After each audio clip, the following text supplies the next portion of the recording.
Well, welcome back. We are on number 5, the top 10 reasons why you should homestead in the city or the suburbs, and how you can do it. Now, number 5 is an interesting one, and I'm sitting down in my library. I have been a collector of books my whole life, and this isn't all my library, but it's probably the biggest section. But I have books everywhere. I have them in the living room, I have bookshelves in the bedrooms. I love books. My girls are always trying me to just use it like a Kindle. Everything's online, Mom. You don't have to have those books.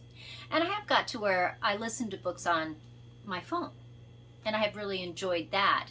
But there are many times that I wish I could thumb through that book, and I remember it's on the bottom right corner. That's where I had that information.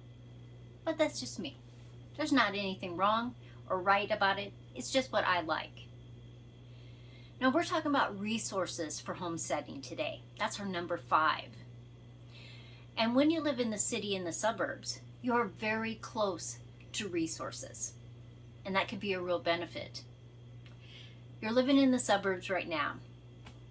You have your yard, you have your house or apartment. You've decided you want to homestead there instead. You need resources. And we're not talking about money. We're talking about books, people, organizations, government entities, things that can help you become a homesteader.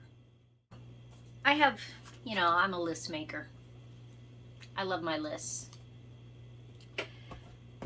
My number one thing when it's looking at resources is you need a good library. Now, when you first start out, you're not going to have a library like this, but you have a local library in which you will find resources and books that you will just be amazed at. When you're a homesteader, you really become a perpetual student. You are always learning something new. And that's a good thing. It's good to be able to learn a skill, hone that skill, and really become good at it. When you become a homesteader, when you want to become a homesteader, there are resources that you might find at the local library, book sales. You might pick up homesteading books on how to be self-reliant, self-sustaining, self-sufficient. Things that are going to change in your life because you've decided to homestead in the city or the suburbs. Now, you don't actually have to have physical books. I happen to love physical books. I love filling notebooks with information. I love printing off things so that I have that information at my fingertips. What if I don't have internet? I want those physical books. Now, you may look at different organizations. Now, every state has a Department of Ag, a Department of Agriculture. They are a great resource on a lot of different things. The government itself has pamphlets that will help you being a homesteader, starting a garden, raising chickens. Those are usually free pamphlets that you can get.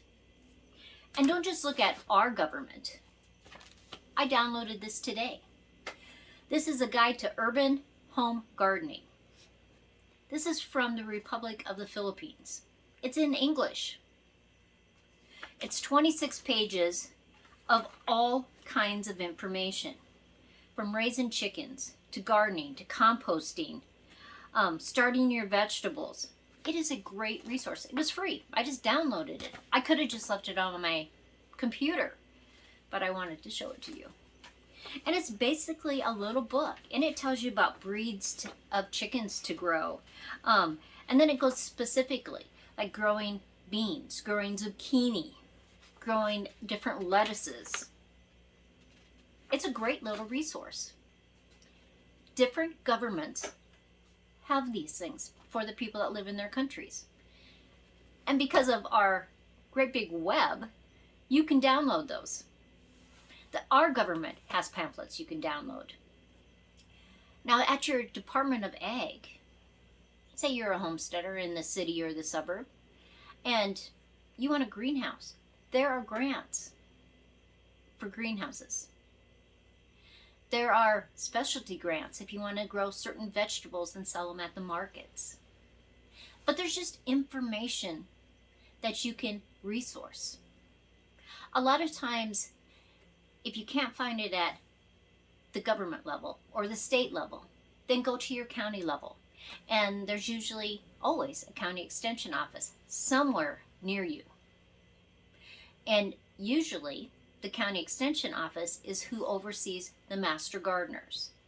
Now, master gardeners, because I'm a master gardener, have a responsibility to do yard calls. And you set that up through the extension office. That's how we do it in Wyoming. And different master gardeners will come to your yard, analyze a problem or an issue, give you suggestions. A lot of times you can get your soil tested through the county extension office. They send it off for you, get all your information. Because if you're going to garden, you should know what's in your soil. It's just another resource. What about local colleges? A lot of times they have classes. A lot of those public classes are free. That it's for a couple weeks, it's for one night. Libraries also have classes that are usually free. And a lot of times you can take vegetable gardening classes, classes about trees. Sometimes the libraries will pair with the master gardeners or other gardening groups. Do your nurseries that you are by have classes? Because some of them do. Sometimes there's a minimal fee, sometimes they're free. Those are resources to learn, to be able to find stuff. Now, you're starting your homestead and you need things. Now, some things will cost you money, some things won't. Try Craigslist, Nextdoor, FreeCycle. Do you know that bakeries get their frosting in buckets? And these are food grade buckets that they usually throw away. I've gone to our local grocery store bakery and gotten buckets many times from them. I mean, I do have to clean them out usually, but I'm okay with that.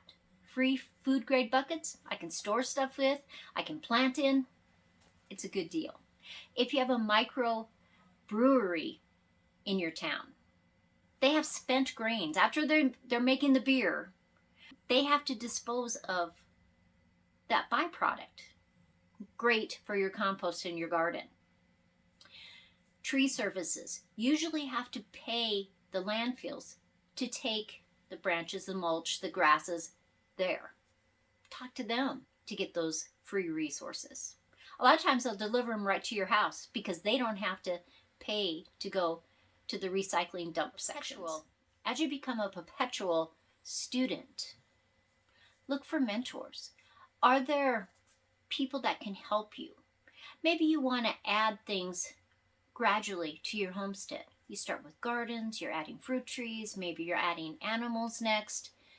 Find somebody that does that now. And you might say, how do I do that? You can post things on Facebook. You can call your extension office and say, hey, I want to learn this skill. Do you know anybody who does this? And a lot of times they do. They can connect you. If it works out for both of you, maybe he or she becomes your mentor. The extension office also usually has canning classes. And so that if you'd like to learn to can, you can take one of their classes. Here we usually have them a couple times a year if it works out and it's possible. So that it's something that it's a skill you can learn. Because as a homesteader, you are always going to learn new skills. You're always going to learn. And a lot of times, those winter months when it's cooler, snowy, the weather's not as good and you're not outside, is a perfect time to learn those skills. Now, there are other resources right online. There's YouTube videos. You're interested in a subject? Look it up on YouTube and go through lots of videos. And you will get this mesh of ideas and learning. There's blogs, there's podcasts, there's resources like Mother Earth News has a website. So even if you don't get their magazine, they have a lot of information on their website. Homesteading.org has this huge library of information that you can just read, download. You can get information off of them. Backwoods Magazine has resources. You can get emails from them, and they send you all this different information. You can go on their website. You can get their magazine. There's things that you can do because homesteaders love to learn. Homesteaders never get to that point and say, I have arrived. I know everything. It just doesn't happen because somebody else will be doing something and it's like, oh, I got to learn how to do that. And it's fun. It's interesting. It keeps you alive. It keeps you young. Keep learning. Look for the resources. Does your city, sometimes it's at the extension office, does your city have a seed library where you can literally get seeds for your garden for free? Look for those resources. You can also not only take classes, but what about taking garden tours, farm tours, so that you see what other people are doing. It'll inspire you. It'll give you information. A lot of times on a garden tour, the owners are there on site and you can ask them questions. You will see what they found works and grows in their yards. Maybe they have some animals. What has worked for them? What hasn't worked for them? They're in your area, so it helps you to know these things will work here. These things won't work here. Start your library today. Start searching. Become a researcher. Look for those resources that are all around you. There are so many different things that we can do to help our homestead grow and thrive and flourish. Because you don't want to just be a homesteader for the sake of being a homesteader. You want to thrive at it. You want to be the best that you can be for you, your spouse, your family, those people around you. It's a wonderful life. And I know you can do it. If you have questions, put them in the comments below. Always give me a thumbs up, like, subscribe, share with the world. Next time, it's number 4 in the top 10 reasons why you should homestead in the city or suburbs. Animals. What kind of animals can you have in the suburbs and the city? What are the possibilities of what you can do? I'll see you next time.